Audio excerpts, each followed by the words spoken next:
ጋይስ እዚህ ጋር ደግሞ አንድ ልጅ ቂጥ ብላ ልትሞት ነበረ። የሆነ ጂም ቤት የቂጥ ሊያሰራ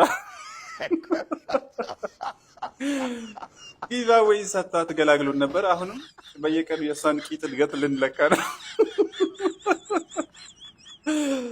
አሳያችኋለሁ ትላለችን። ምን ልታሳየን እንደሆነ አላውቅም። ለማንኛውም እስቲ ቪዲዮን አሳይቻችሁ ልመለስና ኮሜንቷን ወይ እንላታለን። የትም እንዳትሄዱ። ይሄን የሚመስል ፊት ይዤ እቺ የምታክል ቂጥ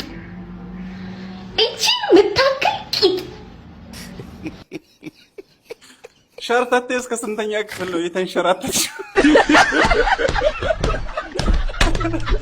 ሸርተቴ ጨርሳ የትኛው? ኧረ ተውኝ። ሸርተቴ ልቅቅባት ዲስክ ይንሸራተት።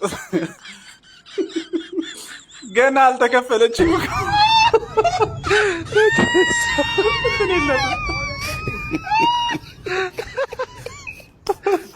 እንክታለ ሄሎ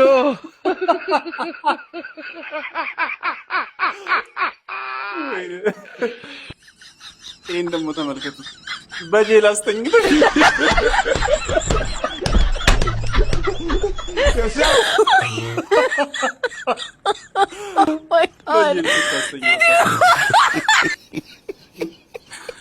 ወዴት ነው የዞርሽ?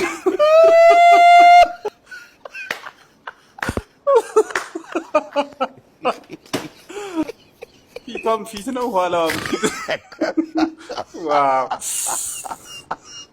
አንተ ቂጥ ግን አስፈላጊ ነገር ነው እውነት።